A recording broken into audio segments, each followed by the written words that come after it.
Hello guys, তো আজকে আমরা যেতে চলেছি পাকুয়াহাটের ভূতিডাঙ্গা গ্রামে। আর আমার সঙ্গে একজন রয়েছে, ওকে আর কি বিশেষ করে রাখতে যাব। আর আমি সঙ্গে একটু মোটো ব্লগও করে নেব। দেখতে পাচ্ছ এই যে মালটা, তো এখানেও রেডি হচ্ছে। আর আমি তোমাদেরকে একটা দেখা দিচ্ছি আমাদের গ্রামের পুজো। আর এখানে রয়েছে আমার বাইক, পুরো ধোয়া মোছা নেই, দেখতে পাচ্ছ একদম পুরো নোংরা নোংরা। আমাদের গ্রামের পুজো প্যান্ডেল হয়েছে, তোমাদেরকে দেখাচ্ছি। এই দেখো বন্ধুরা, এখানে আমাদের গ্রামের পুজো প্যান্ডেল হচ্ছে। আর এখানে পুজো হবে। এটা ঠিক আমাদের বাড়ির সামনের এরিয়া। তো চলো গাইস, আমি আগে প্রথমে গোপুরো টোপুরো লাগাই ক্যামেরাতে।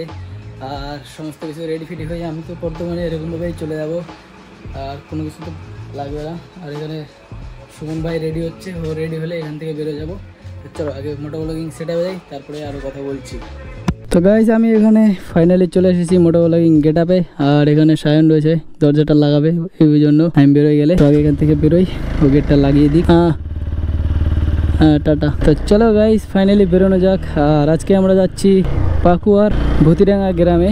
আর শোভনকে ওখানে আর কি রাখতে যাব, আর আমার সঙ্গে মোটো ব্লগিং হয়ে যাবে। আর তোমাদেরকে আজকে আবারও দেখাতে চলেছি চুলকানি মোড়। তো এর আগে একবার দেখিয়েছিলাম চুলকানি মোড়, তো আজকে আবার সেই চুলকানি মোড় দেখতে পাবে। আর ফাইনালি অনেক দিন পর আমরা কিন্তু মোটো ব্লগ সেট আপে মানে এসেছি। অনেক দিন হয়ে গেছে, কোনো ব্লগ টলগ রাইড ফাইড কিছুই হচ্ছিল না। তো বর্তমানে কয়েকদিন থেকে রাইড টাইড বন্ধই আছে। তো এখন থেকে আবারও রেগুলার হয়ে যাব। কারণ কি, তো ফাইনালি আমাদের দেখতে দেখতে পুরো একটা বছর পার হয়ে গেল। আর কালকে আবারও সেই আমাদের দুর্গাপুজো কালকে থেকে স্টার্ট হয়ে যাচ্ছে। আর কে কোন দিকে ঘুরতে যাচ্ছ? আর আমি তো এবার একটা আলাদাই প্ল্যান করেছি, দেখা যাক কি হচ্ছে। এখানে আমাদের সুমন ভাই চলে এসেছে চাবি দিয়ে। আর এখানকার কথাই বলেছিলাম যে এখানে চাবি দেয়, মানে কি বারকাত ভাই পড়ে যাচ্ছ নাকি? তো যতবারই আসে এখানে চাবিটা রেখে যায়, আর এখান থেকে চাবিটা নিয়ে যায়। তো এবারও সেম জিনিস করলো। আর এখানে আবারও সেই দুর্গাপুজোর চাঁদা বাইকে হয়তো ধরে না, না জানি কে হবে। পাকুয়া তোমার তো ভিডিও বেশিরভাগই গাজল আর পাকুয়া, এটা দূরে দার্জিলিং তো হয় একবার গেছে। না ভাই যাবা না মানে দাঁড়াও ভাই এইটুক সময়ের মধ্যে এখানে ভিড় দেখো। তো গাইস, আমরা দেখতে দেখতে চলে এসেছি আমাদের বাবনগোলা। আর এখানে একটাই টেনশন হচ্ছে, কারণ কি এখানে যদি চালান করে না গাইস, তাহলে একটা বিশাল প্রবলেম হয়ে যাবে। কারণ কি এখানে যে আমার পিছনে একটা পিলিয়ন বসে আছে, তার মাথায় হেলমেট নেই। আর জানি না কি হবে। তো বরকাত ভাই এখানে ধরবে, তুমি নামো। তো গাইস, আমি এখান থেকে সিঙ্গেল যাই। কারণ কি আমার বাইকে পিছনে আর কি বসে তো ছিল, বাট বাইকের হেলমেট নেই। আর ভাই আমাদের পাড়ার এই ছেলেদেরকে ধরেছে। বহু চেষ্টা করলাম হেলমেট কেসটা বাঁচানোর, তো জানি না তাও কেস হবে কিনা। কারণ কি আমি পুলিশ দেখে অনেকটা আগে নামিয়ে দিয়েছি। আর এরকম করা তো উচিত না। কারণ কি গাইস, আমি দেখো সুমনকে এখন যাই একটা হেলমেট নিয়ে যদি এখন যাই, তো ওখানে এখন ওকে রেখে তারপরে আমার হেলমেটটা আবার হাতে ধরে আনতে হবে। তো ওটাতে একটা আলাদা রিস্ক। তো এর জন্য আর কি হেলমেটটা আনলামই না ইচ্ছে করে। আর এখানে একদম আমাদের পাড়ার ছেলেপেলেদেরকে একদম ধরে একদম দিচ্ছে চালান। তোদের হয়তো চালান হবে, হেলমেট কেস, লাইসেন্স কেস, 5-6 হাজার টাকার ব্যাপার আছে।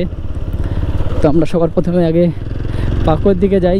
আর সুমনকে অনেকক্ষণ হাঁটিয়েছি, অনেকক্ষণ। তো যেখান থেকে আর কি আমাকে যেন ডিটেক্ট না করতে পারে যে ছেলেটার পিছনে উঠলো কিন্তু হেলমেট নেই। তো গাইস, এখানে দেখো একটা কত বড় একটা মাঠ। আর এখানে এটা একটা প্রাইমারি স্কুল, বাট স্কুল থেকে মাঠটা অনেক বড়। প্রাইমারি না গাইস, হাই স্কুল। বাপরে, আমি ভেবেছিলাম যে primary school, but high school এত ছোট কিভাবে হয়। তো এখান থেকে আমাদের উঠতে হবে। আর এই রোডটা আমাদেরকে সোজা গিয়ে আমরা যাব হচ্ছে কিনা চুলকানি মোড়ের রাস্তা দিয়ে বেরো হবো। ফাইনালি দেখো ভাই, এখানকার ভিউটা একবার দেখো, একদম পুরো ফাঁকা। আর এদিকে ফসলগুলো দেখো একদম পুরো সবুজ হয়ে আছে। আর এই আম গাছটা একটু ডেঞ্জারাস, ভুতুরে লাগছে দেখতে। জানি না এখানে ভূত আছে কিনা। তো যাই হোক, আমরা এখান থেকে যাই। ভাই এখানে প্রত্যেকটা আম গাছই কেমন যেন খাতারনাক, আজব ভাই। দেখো আম গাছের কোনোদিন শেপ এরকম হয়? আম গাছ হবে ভাই আম গাছের মতো। এই যে সামনে যেরকম রয়েছে আম গাছগুলো, সেগুলো আম গাছগুলো ঠিক আছে, বাট দু একটা আম গাছ ভাই কেমনই। এই যে যেরকম এই আম গাছটা দেখো, এই আম পরিবেশটা একদম পুরো ভুতুরে ভুতুরে হরর টাইপের। আর এখান থেকেই আমরা যাবো ভূতিডাঙ্গা। তবে আগে প্রথমে ইন্ডিকেটরটা দিই, তারপরে শুরু হয়ে গেছে আমাদের চুলকানি মোড়। আর এখানে একটা ছোট্ট স্ট্যান্ডও রয়েছে, দেখতে পাচ্ছ কত টোটো ফটো আছে। আর এই যে মেশিন ভাই, এই মেশিন এর আমি কাছে কোনোদিনও যাইনি, বাট দূর থেকে কতটা খাতারনাক লাগে দেখো একবার।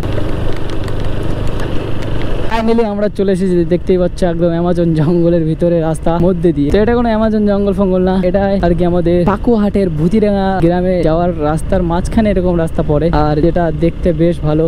আর এইখানে আমাদের কিছু বোনেরা রাখি বাঁধার জন্য দাঁড় করিয়েছিল, আর এখানে ওই ভিডিওটা ভালোই ভাইরাল গিয়েছে। তো এখান থেকে আমাদের দেখতে পাচ্ছ আবার সেই গাছ চালু হয়ে গেছে। আর এই ভিউটা একদম কিন্তু অসাধারণ মানে একদম বিউটিফুল ভাই। সামনে থেকে যারা দেখবে না একদম মানে চোখে মানে একদম বিশ্বাস করতে পারবে না যে এতটা সুন্দর এই রাস্তাটা লাগে। ও মাই গড গাইস, এখানে দেখো একদম পুরো দুপাশের গাছে একদম পুরো মানে ঘিরে রেখেছে। তো আমরা ফাইনালি চলে এসেছি চুলকানি মোড়। এখানে দেখো, এখানে একটা পুজোর প্যান্ডেলও ছিল, এখানে দাঁড়ালাম। আর এখানকার ভিউ তো আলাদাই ভাই, দেখো গাছপালা একবার দেখো।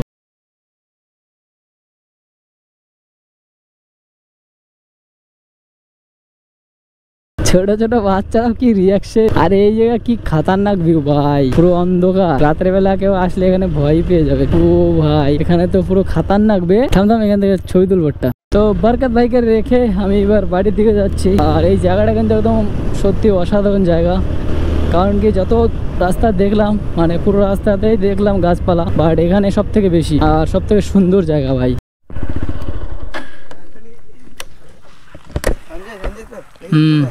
এখন তো দৃশ্যটা দেখলাম, ভালো তো? হ্যাঁ ভালো তো। কোথায় যাচ্ছ, কোথায়? আচ্ছা, এখন তো দৃশ্য দেখলাম এখন। হ্যাঁ একটু আগে স্টোরি মারলাম, গেছিলাম একটা বাইকে রাখতে। সামনে ওখানে ছবি তুলছিল নাকি? না না, এই পিছনে ছবি তুলে ওইদিকে স্টোরি মারে। আচ্ছা ঠিক আছে। তো এখানে আমাদের একটা মিত্রর সঙ্গে দেখা হয়েছিল, মিত্র মানে বন্ধু বলতে পারো। বেশ ভালো লাগলো, মানে বাইকের নাম্বার দেখে চিনে গেছে ভাই। আমরা প্রায় চলে এসেছি আমাদের পাকুয়ার কাছাকাছি। পাকুয়াবাসী, আমি তোমাদেরকে অনেক ভালোবাসি। তো কোথায় আছো আমাদের পাকুয়াবাসী? দেখতে দেখতে আমরা চলে এসেছি আমাদের বাবনগোলাতে। আর সামনে আমাদের রয়েছে বাবনগোলা পেট্রোল পাম্প, বাট আমি যাওয়ার সময় পেট্রোলটা ভরে নিয়েছিলাম, যার জন্য এখন তো আমার কোনো ভরাভরি কোনো সিন নেই। বাবনগোলা ব্রিজে যা রোদ, এই রোদে তো কেউই নেই বাবনগোলা ব্রিজে।